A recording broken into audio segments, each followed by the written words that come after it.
For decades, geology relied on a simplified model, a massive, single contiguous reservoir of bubbling liquid magma waiting to erupt, the Big Tank. Modern research rejects that model. Magma forms transcrustal networks, an interconnected web of vertical dikes, sills, and crystal mush. When ascending magma reaches the upper crust, pressure shifts. It pushes horizontally, wedging rock layers apart to form lateral sheets known as sills. When these sills stack and amalgamate, they form larger, dome-shaped intrusions called laccoliths. This construction does not happen all at once.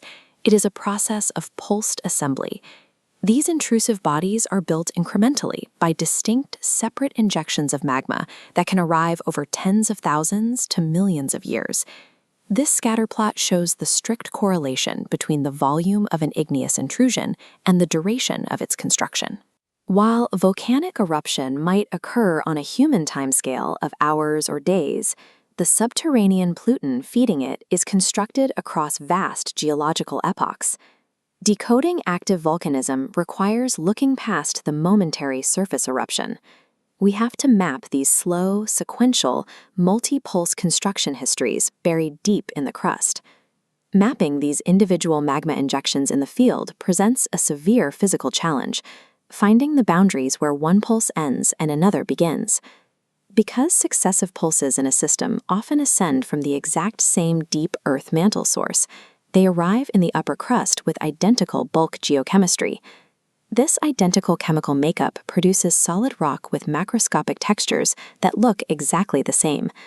Examine an exhumed magmatic intrusion, and you might see a solid, uniform wall of gray rock. Without visible boundaries, the system's chronological history remains obscured. The record of these separate injections isn't found in the bulk structure. It's locked microscopically. The evidence of these separate injections is found in the igneous groundmass, the fine-grained interstitial melt that crystallizes during the final, late stages of the magma's ascent. By quantifying the microscopic textures of this late-stage groundmass, we extract the rock's specific thermal history, separating distinct magma pulses that otherwise look identical. When a pulse of high-temperature liquid magma first intrudes into the brittle upper crust, it wedges laterally into the cold host rock. This contact creates an immediate thermal gradient. The edges of the magma pulse lose heat rapidly to the surrounding rock, while the center of the intrusion remains heavily insulated. This severe temperature drop at the margins forces rapid crystal nucleation. The melt flashes into a dense concentration of highly abundant tiny groundmass crystals. Deep in the insulated center, the slow cooling allows crystals to grow larger over a longer period, resulting in a sparser population of much bigger mineral shapes. This thermal dynamic is complicated by pulsed assembly. If a second magma pulse intrudes near the first, it enters an environment already heated by the previous injection, which drastically slows its own cooling rate. Crystal size is a direct physical byproduct of cooling rate. Measuring these sizes provides a permanent physical fingerprint for exactly how and when each magma pulse was emplaced. To map these cooling fingerprints, geologists use a mathematical technique called crystal size distribution, or CSD analysis. The process begins under a microscope. Using electron backscatter diffraction, researchers isolate and map the late-stage groundmass crystals, specifically those smaller than 100 microns across. The physical size of each crystal is measured, and the total population is sorted into a histogram based on those sizes. This chart transforms the raw histogram counts. It plots the natural logarithm of the crystal population density against the physical size of the crystals, connecting the midpoints to form a straight line. The geometry of this line is governed by a strict equation. The slope equals -1 divided by the crystal growth rate multiplied by the total growth time. This graph illustrates the diagnostic power of that slope.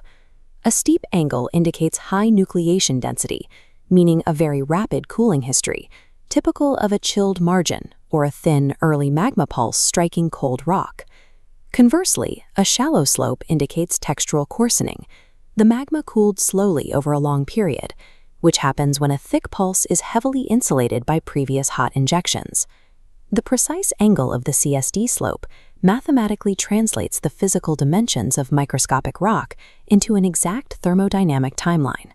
To test this math in the field, researchers targeted the Henry Mountains of southern Utah, an ideal site of exhumed shallow crustal magmatism.